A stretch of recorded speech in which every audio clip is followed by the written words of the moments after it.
नमस्कार दोस्तों, आज हम भारत के नदी तंत्र के बारे में चर्चा करने वाले हैं जो कि काफ़ी इम्पोर्टेंट है एग्ज़ाम के पॉइंट ऑफ व्यू से। चाहे वो बीपीएससी हो, यूपीएससी हो, पीसीएस हो, बिहार दरोगा हो, किसी भी एग्ज़ाम के पॉइंट ऑफ व्यू से। तो इसके पहले गंगा के नदी तंत्र की भारत के नदी तंत्र की चर्चा करने से पहले हम लोग थोड़ा सा कर्क रेखा पर नज़र डाल लेते हैं कि कर्क रेखा भारत के 8 राज्यों से होकर गुजरती है।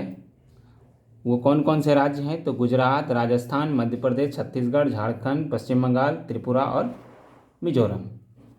कभी कभी एग्ज़ाम के पॉइंट में एग्ज़ाम में यह पूछ दिया जाता है कि गुजरात में कहाँ कहाँ से निकलती है, कैसे होकर के निकलती है, गुजरात के किन किन ज़िलों से होकर के निकलती है कर्क रेखा, चाहे राजस्थान के किन ज़िलों से होकर के निकलती है, मध्य प्रदेश, छत्तीसगढ़, झारखंड, पश्चिम बंगाल, त्रिपुरा और मिजोरम के कहाँ कहाँ से होकर के कर्क रेखा निकलती है। तो इसके बारे में हम थोड़ा सा नज़र डाल लेंगे, क्योंकि ये हाई लेवल एग्ज़ाम में पूछा जाता है, जैसे बीपीएससी यूपीएससी हो। तो सबसे पहले कर्क रेखा गुजरात में प्रवेश करती है। गुजरात में यह जब प्रवेश करती है तो गुजरात में सबसे पहले नालिया के बाद भुज के बाद महेसाना, उसके बाद हिम्मतनगर। ये 4 जिलों से होकर के निकलती है। गुजरात के नालिया, भुज, महेसाना तथा हिम्मतनगर। उसके बाद जब ये राजस्थान में आती है तो राजस्थान में बांसवाड़ा से होकर के निकल जाती है, बांसवाड़ा। उसके बाद फिर यह एमपी में जब पहुंचती है तो मध्य प्रदेश के 4 जिलों से होकर निकलती है, जैसे उमरिया पहला, उसके बाद विदिशा, उसके बाद सांची और रतलाम। ये 4 जिलों से होकर के निकलती है एमपी के। उसके बाद फिर ये छत्तीसगढ़ में प्रवेश करती है। छत्तीसगढ़ के बैकुंठपुर से के पास से होकर के निकल जाती है। उसके बाद पहुंचती है झारखंड जब पहुंचती है तो झारखंड में रांची, लोहरदगा और नेतरहाट से होते हुए निकल जाती है। उसके बाद फिर प्रवेश करती है यह वेस्ट बंगाल में, पश्चिम बंगाल में। यह पश्चिम बंगाल के कृष्णानगर जिले से फिर दुर्गापुर के आसपास से निकलती है। उसके बाद पुरुलिया से होकर के निकल जाती है, फिर प्रवेश कर जाती है त्रिपुरा में। यह त्रिपुरा के उदयपुर से होकर के निकलती है। फिर यह पहुंचती है मिजोरम में, और मिजोरम में यह चम्फाई कहते हैं उसको, या चम्फई कहिए, चम्फई से होकर के निकल जाती है। यानी कर्क रेखा देखिए, गुजरात, राजस्थान, मध्य प्रदेश 3, छत्तीसगढ़ 4, झारखंड 5, वेस्ट बंगाल 6, त्रिपुरा 7 और मिजोरम 8 राज्यों से होकर के निकल जाती है। ये थे कुछ कर्क रेखा के कुछ इम्पोर्टेंट तथ्य। उसके बाद हम लोग भारत के नदी तंत्र की चर्चा करने वाले हैं। देखिए, भारत से होकर के जो नदियां निकलती है या फिर बहती है, भारत के उत्तर पूर्व में एक झील है, उसका नाम है तिब्बत का मानसरोवर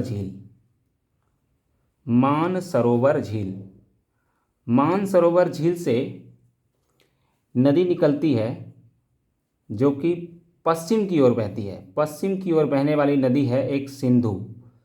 ये कौन सी नदी है? सिंधु नदी, जो भारत में लद्दाख में प्रवेश करती है और लद्दाख से फिर पाकिस्तान में प्रवेश करने के बाद यह अरब सागर में मिल जाती है।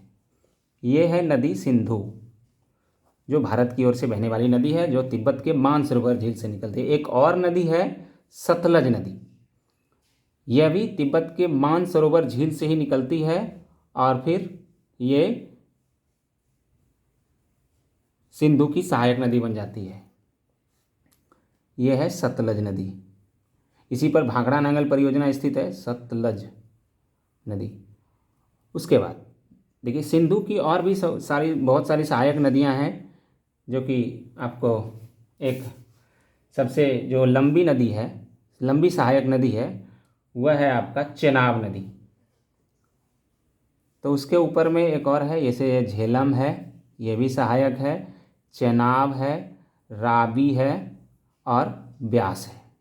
ये सब नदी जो है सिंधु की सहायक नदी है।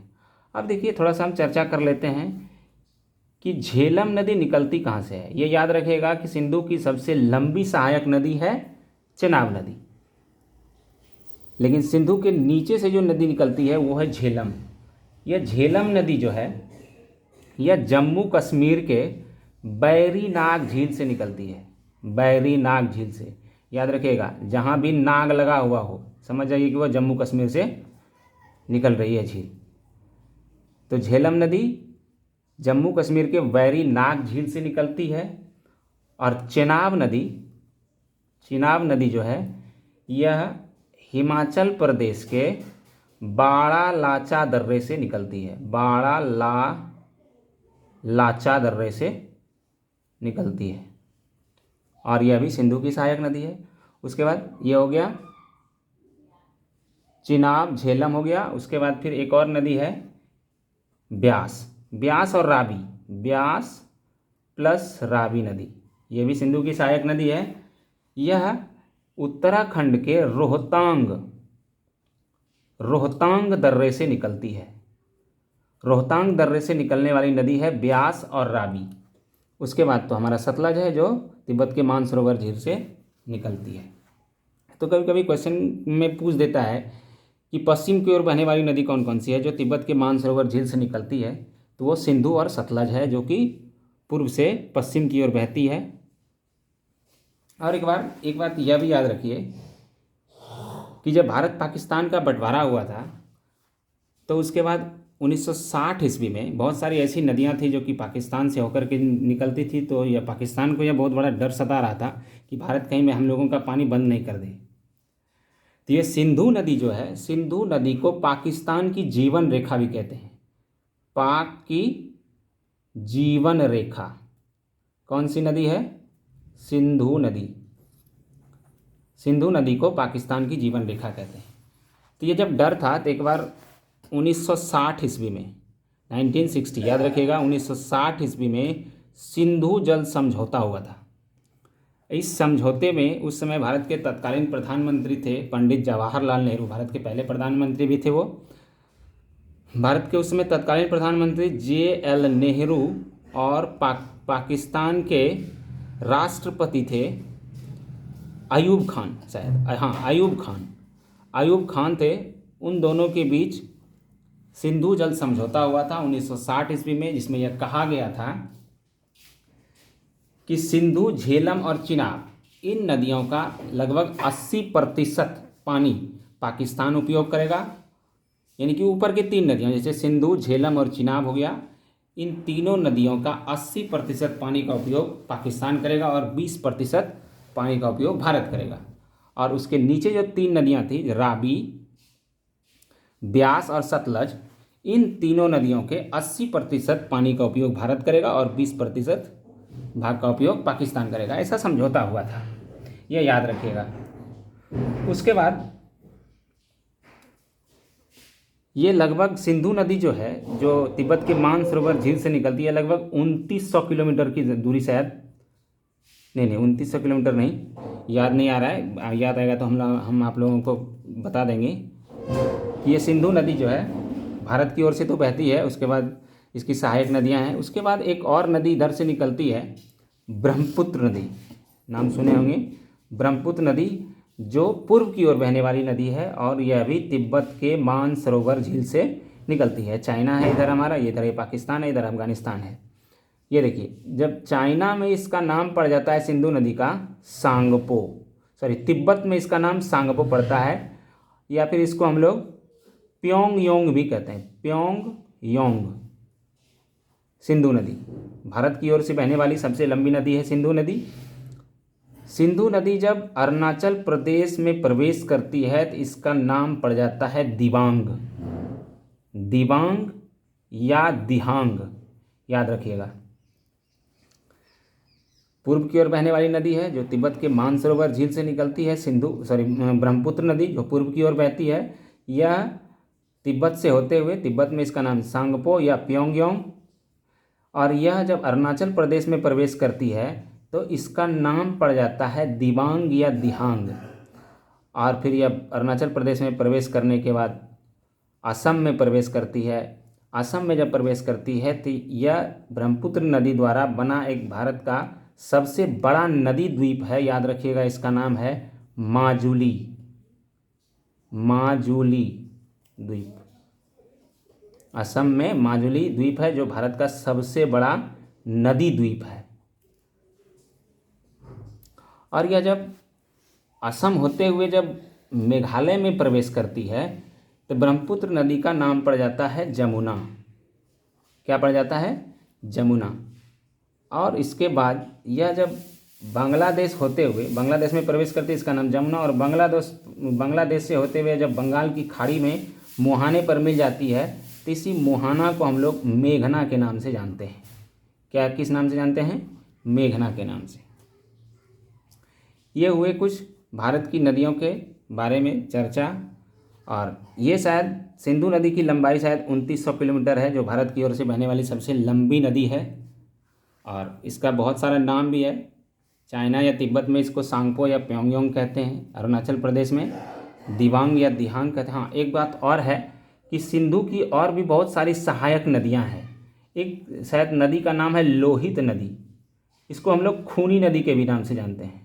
इसके बारे में भी हम लोग चर्चा करेंगे बाद में कि खूनी नदी क्या है, क्यों इसका नाम खूनी पड़ा। तो ये ऐसे अभी याद रखिए सिर्फ कि ये अरुणाचल प्रदेश के पास एक नदी आकर के ब्रह्मपुत्र में मिलती है, उसका नाम है लोहित, जिसको हम लोग खूनी नदी के भी नाम से जानते हैं। और बहुत सारी नदियाँ हैं। कोफिला नदी है, छोटी छोटी नदियाँ हैं। इसके बारे में हम लोग नहीं भी जानकारी रखेंगे तो भी कोई बात नहीं है। जो मेन पॉइंट ऑफ व्यू है इसके बारे में हम लोग चर्चा कर लिए।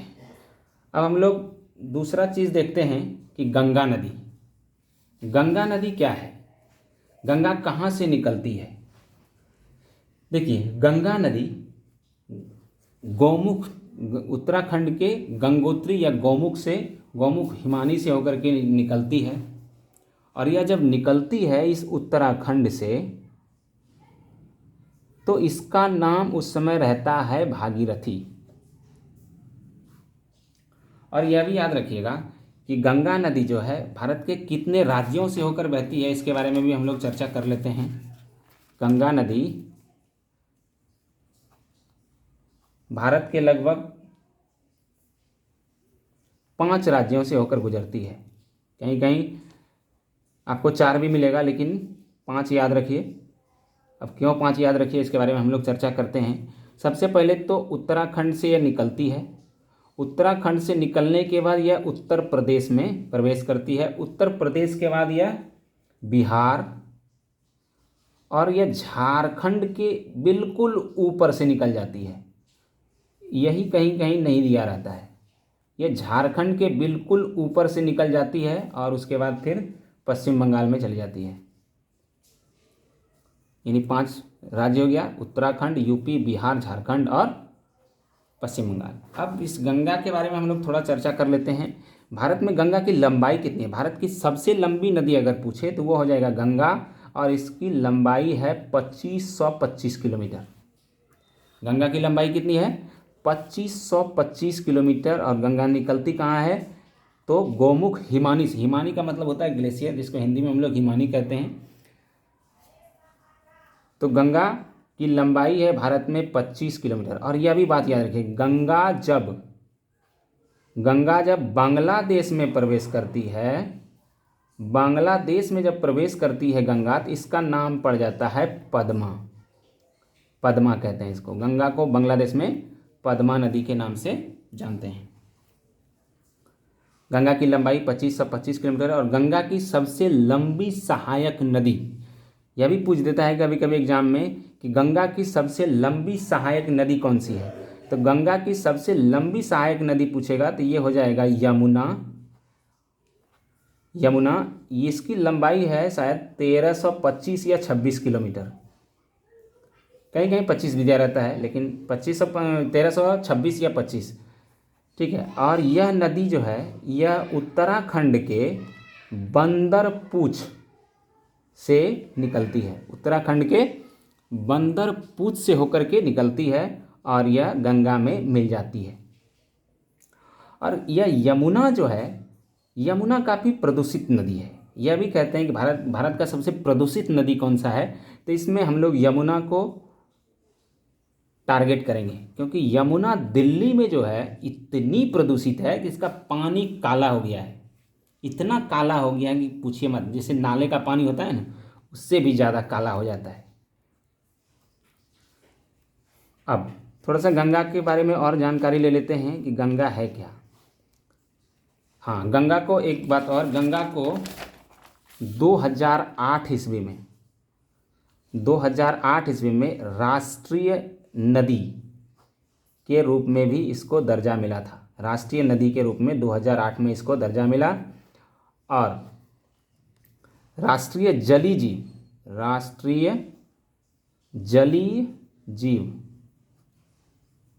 जीव क्या है?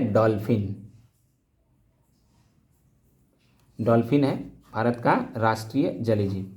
और गंगा को राष्ट्रीय नदी का दर्जा 2008 में मिला था। और भारत की सबसे पवित्र नदी भी कहा जाता है, उत्तर भारत की सबसे पवित्र नदी। और दक्षिण भारत की सबसे पवित्र नदी पूछेगा तब यहाँ कावेरी हो जाएगा। जिस प्रकार उत्तर भारत में गंगा को हम लोग पूजते हैं, उसी प्रकार दक्षिण भारत में कावेरी नदी की पूजा की जाती है।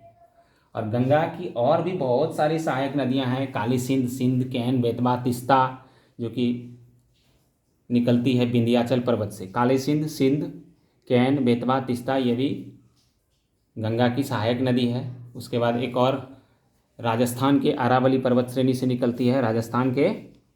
राजस्थान के अरावली पर्वत श्रेणी से निकलती है लूनी नदी। कौन सी नदी?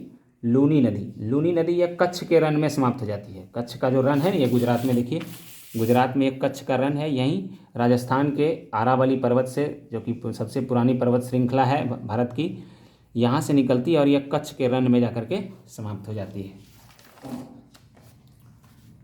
अब यह भी कभी कभी पूछ देता है कि उत्तराखंड, एक देखिए मान लीजिए कि ये यूके है, यानी कि ये क्या है? यूके, यूनाइटेड किंगडम नहीं समझना है। ये है उत्तराखंड। यह उत्तराखंड में एक है बद्रीनाथ, नाम सुने हमें। बद्रीनाथ के बगल में है केदारनाथ, और इसके बगल में है आपका गंगोत्री। अब देखिए, बद्रीनाथ से जो नदी निकलती है, बद्रीनाथ के संतोपथ हिमानी यानी ग्लेशियर से, संतोपथ हिमानी से एक नदी निकलती है, उसका नाम है अलकनंदा नदी। और केदारनाथ से नदी निकलती है, उसका नाम पड़ जाता है मंदाकिनी। और गंगोत्री से तो हम लोग जानते हैं कि यहाँ से जब यह गंगा नदी निकलती है तो इसका नाम पहले रहता है क्या? भागीरथी। अब भागीरथी गंगा कब बनती है, यह देखना है। भागीरथी प्लस अलकनंदा मिलती जब है, ये दोनों जब नदी मिलती है, तो ये नदी जहाँ मिलती है इसको हम लोग देवप्रयाग कहते हैं। क्या कहते हैं? देवप्रयाग। भागीरथी और अलकनंदा नदी का संगम देवप्रयाग कहलाता है। और इन दोनों नदी की संयुक्त जलधारा कहलाती है गंगा। ठीक है, भागीरथी और अलकनंदा की संयुक्त जलधारा गंगा कहलाती है। और मंदाकिनी और अलकनंदा नदी,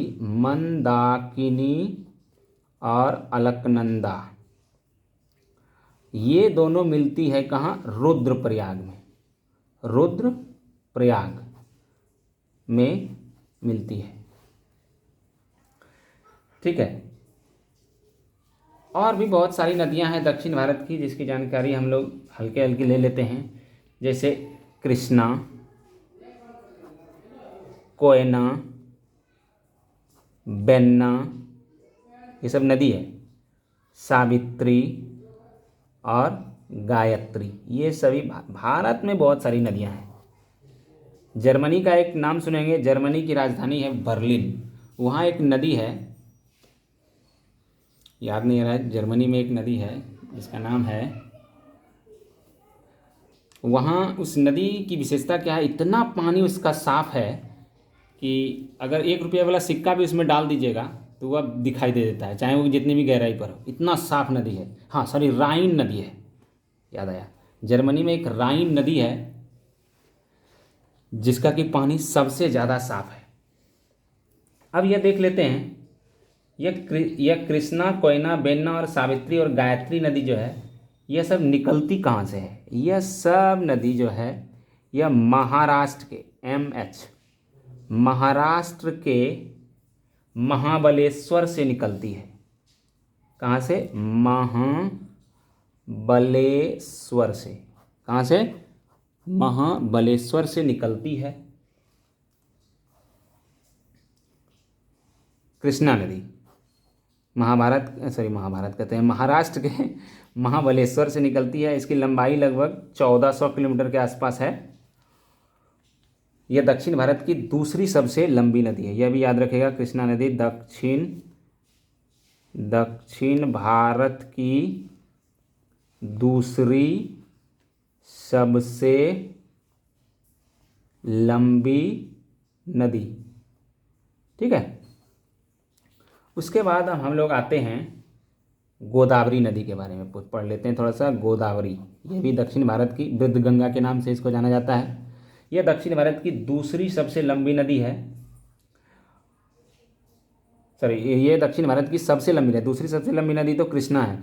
इसकी लंबाई लगभग 1465-66 किलोमीटर के आसपास बताया जाता है बुक में, लेकिन 65-66 ही, हाँ ठीक है, 65-66 ही है इसकी। यह गोदावरी नदी जो है यह नासिक से निकलती है। कहाँ से? मुंबई के पास एक नासिक जगह है जहाँ का सेब, अनार, बहुत अंगूर का काफ़ी फेमस है। यह नासिक के त्र्यंबक की पहाड़ी से निकलती है। यह त्र्यंबक की पहाड़ी से निकलती है। कौन नदी? नासिक के त्र्यंबक की पहाड़ी से निकलती है गोदावरी नदी। यह दक्षिण भारत की सबसे लंबी नदी है। इसकी लंबाई 1465 या 66 किलोमीटर है। इसको हम लोग दक्षिण भारत की गंगा भी कहते हैं या वृद्ध गंगा के भी नाम से जानते हैं। जब मुंबई कभी जाने का मौका लगे तो मुंबई से जब हम लोग निकलते हैं तो एक नासिक आता है स्टेशन। उस नासिक पे आपको पॉलीथीन में सेब, अंगूर, नारंगी बहुत सस्ते सस्ते दामों में मिलेगा। 20 रुपया में 1 किलो 1.5 किलो मिल जाएगा सेब। कभी जाइएगा तो खाइएगा ज़रूर। एक और नदी है नर्मदा नदी, नाम सुने होंगे। यह नर्मदा नदी अमरकंटक से निकलती है। अमरकंटक से निकलती है। एक है कावेरी, जिसको हम लोग दक्षिण भारत की सबसे पवित्र नदी भी कहते हैं, कावेरी नदी। कावेरी नदी निकलती है ब्रह्मगिरी पहाड़ी से। ये कर्नाटक से निकलती है। कहाँ से? ब्रह्मगिरी पहाड़ी से निकलती है। कहाँ से?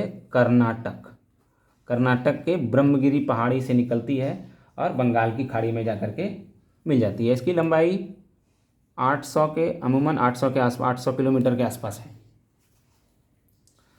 उसके बाद जब हम लोग थोड़ा सा बीपीएससी की तैयारी वाले स्टूडेंट के बारे में जब बात करते हैं तो उनको बिहार से रिलेटेड बहुत ज़्यादा क्वेश्चन पूछा जाता है। बिहार से रिलेटेड क्वेश्चन में कभी कभी आपको यह पूछ दिया जाता है, देखिए, कि गंगा नदी जो है, इस गंगा नदी के बारे में जब पूछा जाता है तो यह पूछ देता है कि यह बिहार के कितने ज़िले से होकर बहती है। बिहार के कितने ज़िले से होकर बहती है गंगा नदी? बता सकते हैं? गंगा नदी बिहार के 12 ज़िले से होकर बहती है। प्रवेश कहाँ करती है, कहाँ निकलती है, यह भी पूछ देता है कभी कभी। चलिए इसकी चर्चा कर लेते हैं हम लोग। गंगा नदी चौसा एक जगह है बक्सर जिला का, यानी बक्सर के चौसा में प्रवेश करती है। ठीक है। और यह गंगा नदी जो है बिहार को लगभग 2 बराबर भागों में बांटते हुए बंगाल चली जाती है और भैया बंगाल की खाड़ी में जाकर के गिर जाती है। तो ये चौसा के बक्सर के पास बिहार में प्रवेश करती है। बक्सर के बाद भोजपुर, सारण, बक्सर, भोजपुर, सारण, उसके बाद वैशाली, उसके बाद समस्तीपुर, पटना, पटना के बाद चले आइए आप बेगूसराय, खगड़िया, लखीसराय, मुंगेर, भागलपुर और कटिहार। कटिहार के कुर्सेला के पास जाकर के निकल जाती है। कटिहार में कुर्सेला के पास जाकर के यह पश्चिम बंगाल में चली जाती है। देखिए 12 जिला पूरन, बक्सर, भोजपुर, सारण, 1 2 3 4 5 6 7 8 9 10 11 और 12। बिहार के 12 जिलों से होकर बहती है। बक्सर, भोजपुर, सारण, वैशाली, समस्तीपुर, पटना, बेगूसराय, खगड़िया, लखीसराय, मुंगेर, भागलपुर और कटिहार के कुर्सेला में जाकर के यह पश्चिम बंगाल में मिल जाती है। उसके बाद यह भी पूछ देता है कि गंगा नदी जो है उत्तर प्रदेश के कितने जिले से होकर बहती है। उत्तर प्रदेश के 28 जिले से होकर बहती है। चूँकि उत्तर प्रदेश का एरिया थोड़ा ज़्यादा है, 28 जिले से बहती है। उत्तर प्रदेश के 28 जिले से बहती है। अब 28 जिला का नाम याद तो रखना बहुत मुश्किल पड़ जाता है, इसीलिए यह याद रखिए यह प्रवेश कहाँ करती है, इसको याद रखिएगा। यह बिजनौर जिले में प्रवेश करती है। बिजनौर में प्रवेश करती है और बाहर कहाँ हो जाती है, तो बलिया से बाहर हो जाती है। बलिया के बाद फिर यह चौसा और बक्सर के पास बिहार में प्रवेश कर जाती है। याद रखिएगा, यही काफ़ी है आज के लिए। अगर चैनल अच्छा लगे तो सब्सक्राइब कीजिए, लाइक, कमेंट और शेयर करना एकदम नहीं भूलिए।